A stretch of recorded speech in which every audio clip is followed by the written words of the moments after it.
Good day to everyone, and welcome to my house tour. Isang one-story or bungalow house with loft ang aking ipapakita sa inyo. Actually, isa ito sa mga model houses na aming binibenta dito sa Nara Parks Residences.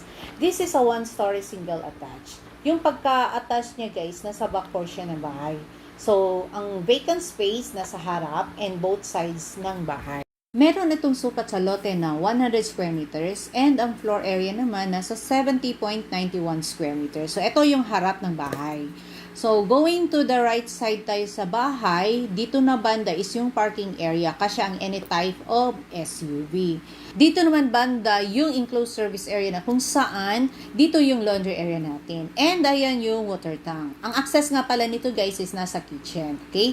Pwede nyo naman itong palagyan ng extension para hindi naman kayo mauulanan or maiinitan during naglalaba kayo. At the same time, ganun din sa carport nyo. Okay? So, eto naman yung main door ng ating one-story house or bungalow with loft. So, ito yung view natin sa living area. So, ayan. Yung mga doors na open guys, yun ang mga doors ng dalawang kwarto at isang common toilet and bath. Okay? So, yan naman ang view natin sa my kitchen. So, ito yung design na pwede nyo i-customize para ma-maximize naman po ang space. Palagyan nyo siya ng lalagyan ng TV. Ayan. Actually, pwede nyo itong gayahin yung interior design niya. Okay? So, ayan yung kortina na abot bubungan talaga. So, yan naman po yung sa may kitchen area.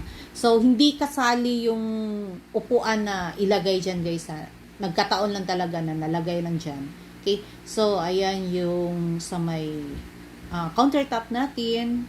Yan. Single sink po. Yan ang kasya. Pwede nyo naman siyang lagyan ng double sink. So, ito yung pantry. So, actually dito is open talaga yan siya. So, depende na po siya sa inyo kung pwede nyo siyang i-customize para medyo ma-maximize ang space. Marami kayong malalagyan na posible maitago or magigawing pantry yan. So, dito tayo sa living area and going to master's bedroom with bathroom. So, ito yung master's bedroom. Actually, kasya dito yung king size of bed. Pero itong bed na makikita niyo siya is a queen size of bed. Ayan. So, dito na cabinet, pwede niyo siyang ipa-customize na sagad to the wall talaga. Para at least lahat ng mga gamit is nakaligpit talaga sa isa lang lalagyan. So, ito yung bathroom ni master's bedroom. Ayan. Kompletong basic bathroom features po siya. Since standard size po ang ating bathroom dito, both sa dalawang bathroom, hindi po magkasya na ang bathtub guys. Kung gusto niyo magpalagay, hindi na po talaga siya magkasya. Okay? So, going tayo sa isa pang room. Dito sa kay bungalow with loft, meron siyang dalawang kwarto at isang loft na spacious. So, ayan yung view natin sa loft. Ayan. Yung iba, tinatawag nila itong mezzanine. So, before going to up, ipapakita ko muna sa inyo itong isa pang room sa baba. Ito siya, nilagay ng is single bed po siya. Pero, pwede po siya gawing double deck. Kasi yung client namin is double deck po ang nilagay dito.